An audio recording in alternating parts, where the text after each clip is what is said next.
Class 6 اسلامیت بات کرنے والے ہیں شارٹ کویسچنز پر اور ساتھ میں MCQs پر۔ قرآن کریم نے پاکیزگی کی بنا پر تعریف کی ہے کباب والوں کی۔ پانی نہ ملنے کی صورت میں مٹی سے پاکیزگی حاصل کرنا کہلاتا ہے تمیم۔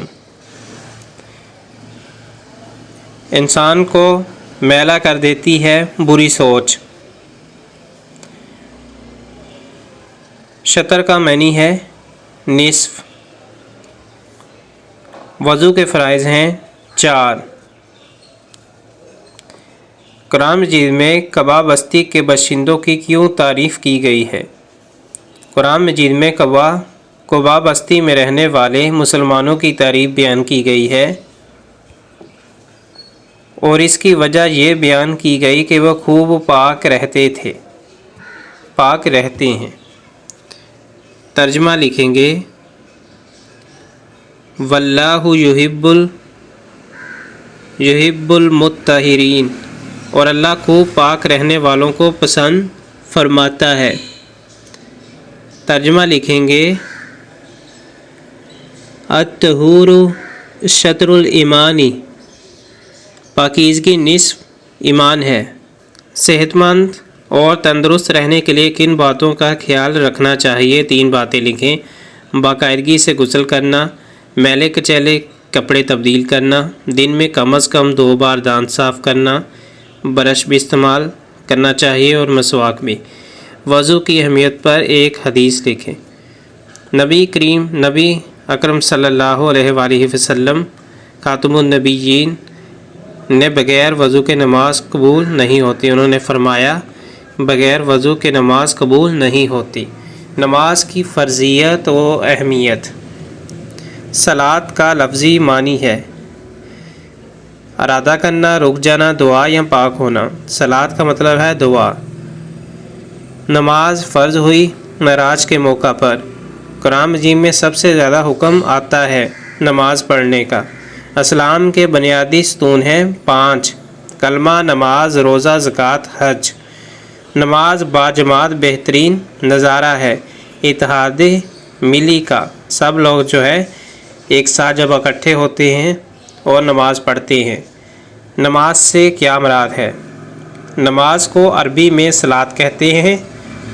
اصطلاح شرعیت میں نماز سے مراد اللہ تعالیٰ کی عبادت اور اس کی بندگی کا وہ طریقہ ہے جو اللہ تعالیٰ نے حضور نبی کریم خاتم النبیین صلی اللہ علیہ وآلہ وسلم کو سکھایا، اور حضور خاتم النبیین صلی اللہ علیہ وآلہ وسلم نے بامر الہی جن مخصوص افعال کو مخصوص اوقات میں ادا کرنے کی تلقین کی، اسے نماز کہتے ہیں۔ نماز خاص وقت میں پڑھی جاتی ہے، مخصوص اوقات میں پڑھی جاتی ہے۔ یہ نہیں کہ آپ کا جب دل کرے آپ کھڑے ہو جائیں۔ نماز مقررہ وقت پر مخصوص اوقات میں پڑھی جاتی ہے، مخصوص افعال سر انجام دیے جاتے ہیں، جو ہم ہاتھوں کو اٹھاتے ہیں، سجدہ کرتے ہیں، رکوع میں جاتے ہیں، ساری چیزیں۔ اس کے علاوہ آپ کچھ بھی شامل نہیں کر سکتے، کیونکہ یہ چیزیں نبی کریم صلی اللہ علیہ وآلہ وسلم نے سے ہمیں سیکھنے کو ملی ہیں، مخصوص اوقات اور مخصوص افعال۔ نماز کی فضیلت پر ایک آیت مبارکہ کا ترجمہ لکھیں۔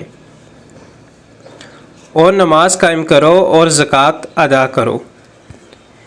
نماز قائم کرو اور زکوٰۃ ادا کرو اور رکوع کرنے والوں کے ساتھ رکوع کرو۔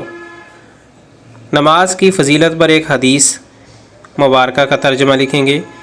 بے شک آدمی اور شرک و کفر کے درمیان فاصلہ مٹانے والا عمل وہ نماز ہے۔ شرک و کفر وہ ایک طرف ہو اور نیک آدمی ایک طرف ہو، ان دونوں کے درمیان، یا کوئی بھی آدمی ہو اور شرک و کفر ایک طرف ہو، دونوں کے درمیان نماز ہے۔ نماز پڑھ لی تو آپ اچھے انسان مسلمان، نماز چھوڑ دی تو شرک و کفر کی طرف جا سکتے ہیں۔ قیامت کے دن سب سے پہلے کس عمل کا حساب لیا جائے گا؟ قیامت کے دن سب سے پہلے نماز کا حساب لیا جائے گا۔ سب سے پہلا وہ حساب ہوگا وہ نماز کا۔ نماز کے 2 فائدے تحریر کریں۔ پہلا ہے نماز انسان کو اللہ تعالیٰ کا قرب نصیب کرتی ہے باجماعت نماز ادا کرنے سے اطاعت کا جذبہ پیدا ہوتا ہے